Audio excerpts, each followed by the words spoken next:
বিজ্ঞপ্তির দাবি জানাচ্ছি।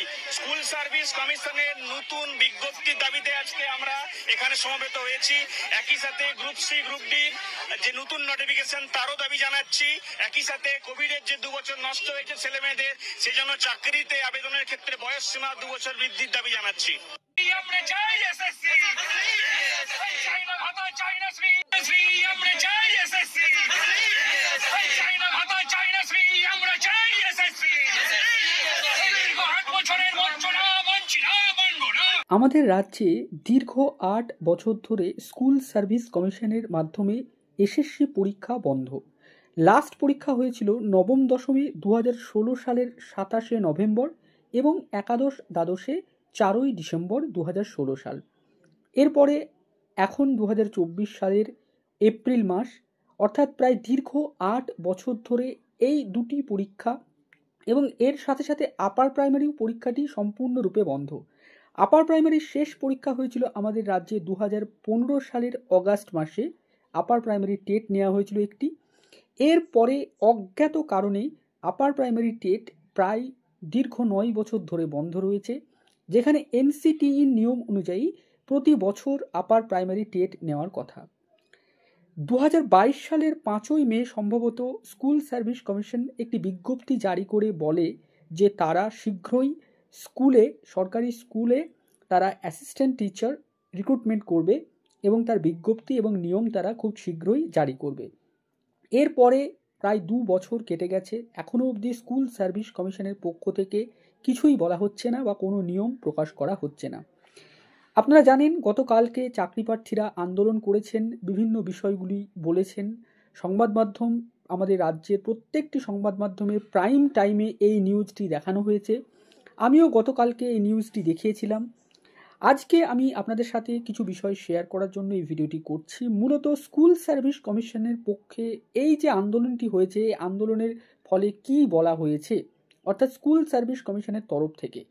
এখান থেকে একটি বিষয় পরিষ্কার হয়ে যাচ্ছে যে স্কুল সার্ভিস কমিশনের যে বক্তব্য তারা দিচ্ছে সেইটা সেই পুরনো, সেই ঘ্যানঘ্যানানি, সেই একই কথা। আজকে আনন্দবাজার পত্রিকায় একটি রিপোর্ট পাবলিশড হয়েছে, সেই রিপোর্টটি আপনারা সকলেই দেখেছেন। আমি এখানে দেখাচ্ছি সেই রিপোর্টটা ডিটেলসে আমি পড়ছি না, জাস্ট একটি পোর্শন আমি পড়বো আপনাদের সামনে। এখানে দেখুন হেডিংটা লেখা রয়েছে স্কুলে শিক্ষক নিয়োগের পরীক্ষার দাবিতে বিক্ষোভ বলে। তারপরে দেখুন একদম লাস্ট এই যে প্যারাগ্রাফ, সেখানে লেখা রয়েছে দেখুন, এসএসসির এক কর্তা জানান নিয়োগের কিছু নতুন নিয়ম তারা বিকাশ ভবনে পাঠিয়েছেন।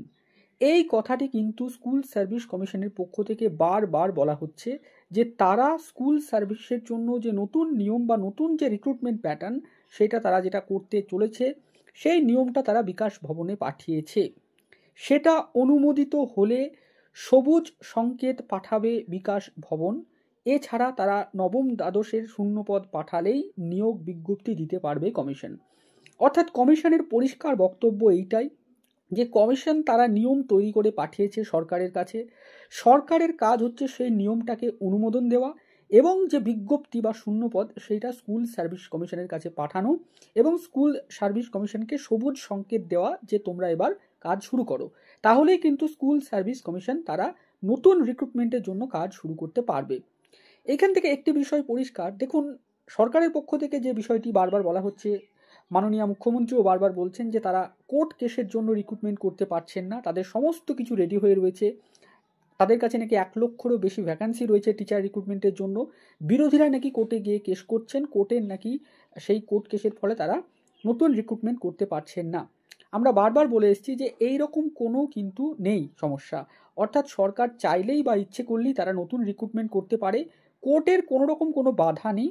দেখুন কেউ কোর্টে গিয়ে কেস করতেই পারে, কোর্টে কেস করলো মানে সেই রিক্রুটমেন্টটা যে আটকে যাবে এমন কোনো বিষয় নেই, যদি না সেই রিক্রুটমেন্টে কোনো সমস্যা দেখা যায় বা কোনো সমস্যা তৈরি করা হয়। আদারওয়াইজ কিন্তু কোনো রিক্রুটমেন্টই কোর্ট আটকায় না। এবার এখানে একটি বিষয় দেখুন, স্কুল সার্ভিস কমিশন কিন্তু পরিষ্কার জানাচ্ছে যে তারা নিয়ম পাঠিয়েছে, তাদেরকে নিয়ম অনুমোদন করে ভ্যাকান্সি দিলেই তারা রিক্রুটমেন্ট করতে পারবে। স্কুল সার্ভিস কমিশনের চেয়ারম্যানও কিন্তু একবার বলেছিলেন যে তারা কি সুমোটো করে নতুন বিজ্ঞপ্তি দিতে পারে, অর্থাৎ সরকার যদি তাদেরকে অনুমোদন না দেয় তাহলে তারা কিভাবে সেই কাজটি করতে পারবে।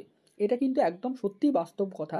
এক্ষেত্রে কিন্তু সরকারের এই অনুমোদন প্রয়োজন, অর্থাৎ সরকারের সদিচ্ছা, সরকারের অনুমোদন দেওয়া, সরকারের নিয়ম তৈরি করা, সরকারের ভ্যাকান্সি দেওয়ার ওপরেই কিন্তু স্কুল সার্ভিস কমিশনের কাজগুলো নির্ভর করছে। স্কুল সার্ভিস কমিশন কিন্তু একবারও কোথাও বলেনি যে তারা কিন্তু কেসের জন্য নতুন রিক্রুটমেন্ট করতে পারছে না, এটা কিন্তু কোথাও বলেননি। আপনারা দেখুন, সংবাদ মাধ্যমের বিভিন্ন তথ্য ঘেঁটে দেখুন, স্কুল সার্ভিসের চেয়ারম্যান বা কোথাও কিন্তু তারা একথা বলেননি। তারা বারবার একটি কথাই বলে আসছেন দীর্ঘ প্রায় 1 বছর ধরে, যে তারা নতুন নিয়ম তৈরি করেছেন, সেই নিয়মটি তারা সরকারের কাছে পাঠিয়েছেন।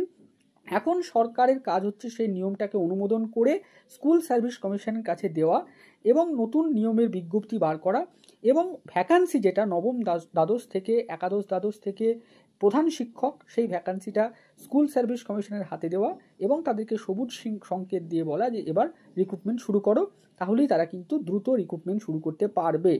তাহলে এখান থেকেই পরিষ্কার যে সরকারের সদিচ্ছা বা সরকারের ইচ্ছা বা অনিচ্ছার উপরেই কিন্তু স্কুল সার্ভিস কমিশনের মাধ্যমে নতুন শিক্ষক শিক্ষিকা নিয়োগ এবং যে গ্রুপ সি গ্রুপ ডি পোস্টে যে রিক্রুটমেন্ট সেটা কিন্তু ডিপেন্ড করছে। তো সরকারের কাছে আর কি বলবো, নতুন করে বলার কিছুই নেই। সমস্ত দাবি দাওয়া সমস্ত কিছু নিয়ে আমি বারবার ভিডিও করেছি এবং যে যা আন্দোলনটি হয়েছে সে আন্দোলনেও চাকরি প্রার্থীরা বা পরীক্ষার্থীরা, নতুন পরীক্ষার্থীরা, তারা কিন্তু সে আন্দোলনের দাবি দাওয়াগুলো তুলেছেন এবং সমস্ত সংবাদ মাধ্যমের কাছে এটা আমরা কৃতজ্ঞ যে তারা এই ভিডিওটা দেখিয়েছেন। প্রাইম টাইমে নিউজ হয়েছে, সমস্ত প্রথম সারির সংবাদপত্রে এইটাকে ছাপানো হয়েছে। তো এইটা সমস্ত ডিজিটাল মিডিয়াতেও, প্রায় অনেক ডিজিটাল মিডিয়াতে এই নিউজটা কভার হয়েছে। এর পরেও যদি সরকারের ঘুম না ভাঙে, সরকার যদি জাগরিত না হয়, অর্থাৎ লোকসভা ভোটের পরেই যদি অবিলম্বে সরকার নতুন রিক্রুটমেন্টের জন্য নোটিফিকেশান না দেয়, তাহলে সত্যি আর কিছুই বলার নেই, আর কিছুই বলার নেই।